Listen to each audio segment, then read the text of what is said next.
Salut à tous les amis, j'espère que vous allez bien. Alors je suis super content de vous retrouver aujourd'hui pour une petite vidéo thème. Et aujourd'hui les amis, on va parler du Pop and Bang.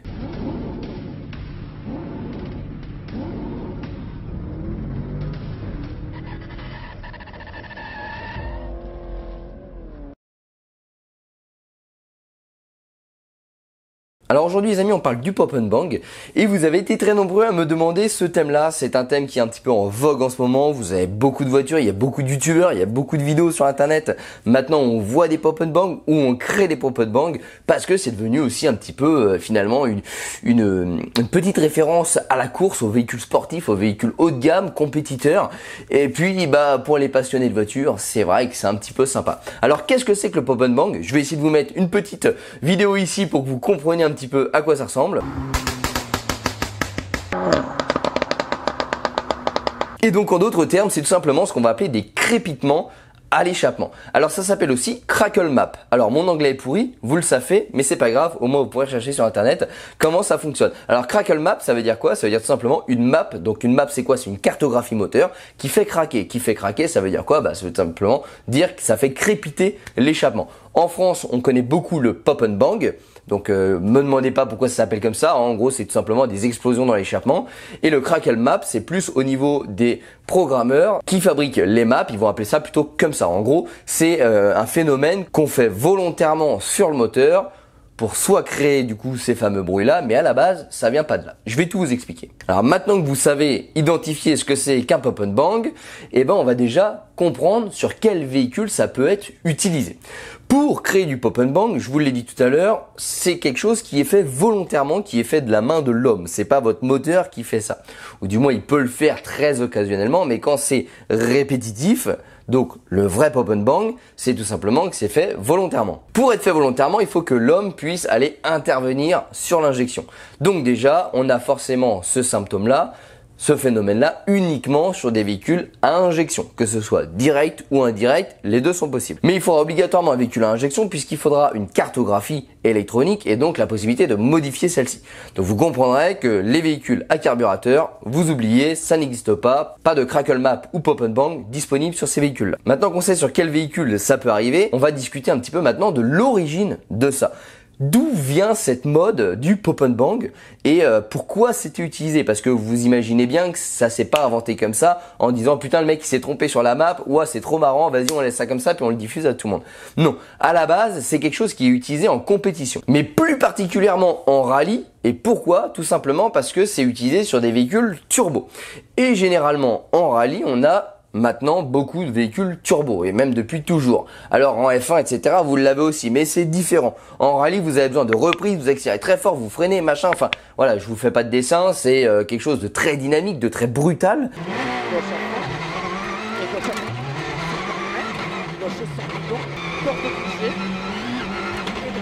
Et donc, avec un turbo, pour éviter ce qu'on appelle le lag. Donc, qu'est-ce que c'est le lag sur un turbo? C'est tout simplement, on va schématiser son temps de réponse. Entre le moment où vous plaquez, que vous soudez la pédale au plancher, et que le turbo s'active pour donner la puissance, on va appeler ça le lag. C'est exactement comme en informatique, quand vous cliquez et que ça bouge pas, on appelle ça le lag. Et c'est à peu près la même chose. Vous soudez la pédale, il se passe rien, c'est du lag. En gros, schématiquement, physiquement, c'est comme ça. Donc pour éviter ce lag, les cartographies moteurs étaient riches. Qu'est-ce que ça veut dire? Ça veut dire qu'on envoyait beaucoup de carburant pendant la phase de relâchement de l'accélérateur pour tout simplement gaver les hélices du turbo. Je vous schématise un petit peu ça pour que quand le mec il remette pied au plancher et que ça repousse, le turbo y aille direct et donc moins de lag. Donc pour vous schématiser, on enrichissait beaucoup la phase off de la pédale pour avoir très peu de lag sur le turbo pour que quand on remet du gaz, ça parte immédiatement. À la base de la base, c'était ça. Et donc vous aviez ce fameux qu'on connaît tous derrière les voitures de rallye avec les flammes qui sortent. Et c'est exactement ça. Et le but, c'était la performance avec pour but de limiter au maximum le lag du turbo. Maintenant, vous comprenez bien que les voitures modernes, elles ont quasi toutes des turbos, elles ont quasi toutes des moteurs performants pour les véhicules sportifs et qu'elles sont toutes en injection. Donc en fait, vous pouvez reproduire exactement la même chose sur votre véhicule, notamment sur mon Audi R8 si je le veux. Donc qu'est-ce qu'on va faire? Exactement comme au rallye, on va modifier la cartographie, ce qu'on va appeler la crackle map, ou alors en France plus communément dit sous le nom de pop and bang. Et en fait, on va venir enrichir certaines phases de la cartographie, donc certaines plages de la cartographie. Faut comprendre que cartographie, ça joue sur le couple, ça joue sur l'ouverture des papillons, sur les températures, sur les différents capteurs, sur la phase de papillon, donc d'accélérateur, plus ou moins elle est ouverte, etc. C'est très complexe. Mais en gros, en modifiant et en enrichissant certaines plages de votre cartographie, et ben tout simplement, vous allez créer ces fameuses pop and bang. Qu'est-ce qui va se passer? On va venir injecter beaucoup plus de carburant qu'on est capable d'en brûler proprement. Ce carburant imbrûlé va se retrouver dans votre tuyau d'échappement, donc dans votre ligne d'échappement, qui elle va être extrêmement chaude, et donc ça va venir s'enflammer au moment où ça sort de votre moteur. Tout ce qui a été imbrûlé correctement, donc en d'autres termes pas brûlé, et ben va arriver dans le collecteur d'échappement qui va être extrêmement chaud et va venir s'enflammer et créer ce fameux pop and bang. C'est exactement comme ça que ça se produit si on décompose. Donc pour vous schématiser, très simple, au lieu d'envoyer 50% de carburant, on va en envoyer 70, le moteur va en brûler 55 parce qu'il va toujours en brûler un petit peu plus, peut-être 60. Il va vous rester ces 10% d'imbrûlés qui vont passer dans le collecteur d'échappement, qui au contact de l'échappement brûlant vont s'enflammer et créer cette petite flamme avec cette petite détonation dans le tuyau d'échappement. Multiplié par le nombre de rotations par minute, et ben ça fait ce qu'on appelle le pop and bang, donc le crackle map. Mais du coup, on peut aussi accentuer, parce que si vous regardez un petit peu sur internet, vous avez quand même différents styles de pop and bang. Il y a également des constructeurs qui maintenant mettent un petit peu ça dans leur cartographie d'origine pour que ce soit plus plaisant à l'utilisateur. Et à l'inverse, vous avez déjà vu de nombreux youtubeurs qui ont fait des cartographies sur des McLaren ou sur des choses comme ça, avec des trucs, c'est carrément des coups de fusil à l'échappement. Et ben en fait, sur de l'injection directe, on va pouvoir programmer des injections pour retarder la phase de combustion, ce qui va faire qu'en fait, on va injecter du carburant au moment où la soupape d'échappement va commencer à s'ouvrir, ce qui fait que l'explosion, quand elle va être créée, votre soupape est légèrement ouverte et vous avez ce fameux avec des gros coups de fusil. Et ben en gros, vous avez vraiment deux méthodes, la safe et là beaucoup moins safe. Voilà en termes de clarification de la chose pour comprendre comment c'est créé, comment ça fonctionne. Maintenant, encore une fois, je vous explique et je vous vulgarise ça avec des mots simples pour que tout le monde puisse comprendre. Mais maintenant, si on met un mapper, un moteur et qu'on vous détaille vraiment dans le détail précisément comment ça marche, c'est un petit peu plus complexe que ça. Mais bon, vous vous doutez bien que si ce n'est pas fait de base ou très safe par les constructeurs et que c'est fait par la suite et que c'est un petit peu finalement contre-mécanique parce qu'on va créer une mauvaise combustion au mauvais moment pour faire du bruit, parce que clairement pour nous c'est pour faire du bruit. En compétition, ils ont autre chose, les moteurs, ils les changent à chaque course. Les moteurs sont démontés, revus, etc. Ils s'en branlent. On va être d'accord. C'est une autre philosophie. La course, c'est un monde. La vie de tous les jours, c'est un autre monde. Si les constructeurs ne le font pas, c'est qu'il y a quand même des raisons. Ou ils le font très safe, c'est qu'il y a également des raisons. Le safe, la raison, c'est clairement le plaisir de conduite, le plaisir sonore. Et donc, ça fait venir le client. Voilà. Parce que c'est aussi un aspect de mode en ce moment, le pop and bang, on voit que ça sur internet. Maintenant, le pourquoi ils le font pas tous et pourquoi ils le font pas tous à coups de fusil dans l'échappement, c'est tout simplement que c'est contre-mécanique. En fait, vous allez ajouter du carburant, créer une combustion imparfaite au mauvais moment pour créer du bruit. Donc déjà, vous voyez que c'est contre-mécanique. Maintenant, le problème, c'est que vous allez avoir une combustion qui va se faire dans l'échappement. Alors déjà, la première chose, le pourquoi ils le font pas, c'est tout simplement la quantité de carburant qu'on injecte joue sur la consommation. Donc, qui dit carto pop and bang, dit consommation gargantuesque de votre moteur. Ça semble logique vu qu'on va gaspiller du carburant pour faire du bruit. Donc déjà, principe de précaution, norme anti-pollution et tout le bordel, pop and bang, clac, vous oubliez. Première cause. Deuxième cause, votre combustion va se faire à la sortie de votre soupape et dans votre échappement. Donc vous allez avoir ce qu'on appelle une augmentation de la température d'échappement. Dans votre échappement, maintenant, vous avez quoi? Vous avez des sondes, vous avez un catalyseur, voire plusieurs, et vous avez un filtre à particules. Si vous créez des pop and bang avec un catalyseur, un filtre à particules, déjà, première chose, ça va fondre. Première chose. Donc vous allez détruire votre catalyseur et votre filtre à particules. Donc si vous souhaitez faire une carto pop and bang, déjà il faut avoir une ligne vide. C'est la priorité pour pas abîmer ces deux éléments-là. Sinon ils vont rentrer en fusion, ils vont fondre et là c'est la panne, voire la casse du moteur assurée. Donc Deuxième raison du pourquoi ils le font pas, casse du filtre à particules et du catalyseur. Maintenant, troisième chose, vous allez augmenter toujours cette température dans l'échappement. Donc vous allez augmenter la température d'échappement qui va traverser le turbo. Donc augmentation de la température du turbo, première chose. Qui dit augmentation de la température dit augmentation de l'usure, ça va de soi.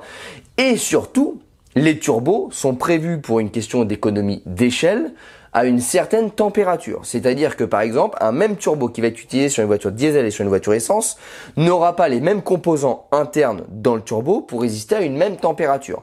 Donc vous pouvez mettre un turbo d'essence sur un diesel sans aucun problème vu que les températures d'échappement seront plus basses, mais un turbo de diesel sur un essence où les échappements seront plus chauds, vous allez tout simplement détruire en quelques centaines de kilomètres, voire milliers de kilomètres, votre turbo. Et il va se passer exactement la même chose. Si votre turbo est prévu pour encaisser 900, 1000 degrés et que avec le pop-on bank vous montez à 1100, 1200, voire 1300 degrés, votre turbo, sa durée de vie va faire voilà. Donc ça, c'est une chose aussi à prévoir. Et dernière chose, c'est que les soupapes, les sièges de soupape, les conduits de soupape ne sont pas prévus pour monter à une telle température. Donc vous allez détruire vos sièges de soupape, vos soupapes, jointes queue de soupape parce que ça va vraiment chauffer, vous pouvez les abîmer, et potentiellement les conduits de soupape. Voilà un petit peu tous les éléments que vous pouvez détruire. Alors vous allez me dire, oui mais pourquoi en compétition ils le font et ça marche très bien? Parce qu'en compétition ils n'ont pas le même budget qu'un constructeur automobile qui doit baisser le coût de sa voiture. En compétition, le but c'est que ça marche fort, que ce soit fiable, et le budget ils l'ont. Donc en fait, les moteurs sont prévus pour encaisser ça. Vous, votre voiture, elle n'est pas du tout prévue pour encaisser ça. Donc il y a une partie de la modification que vous pouvez faire. Catalyseur, filtre à particules. Le turbo, vous allez baisser sa durée de vie. Et les soupapes, vous allez baisser leur durée de vie ainsi que les sièges de soupape. Alors encore une fois, vous pouvez faire du safe. Donc si vous faites du safe, ça va pas avoir trop d'incidence. Vous allez perdre un petit peu en fiabilité, mais ça restera très minime.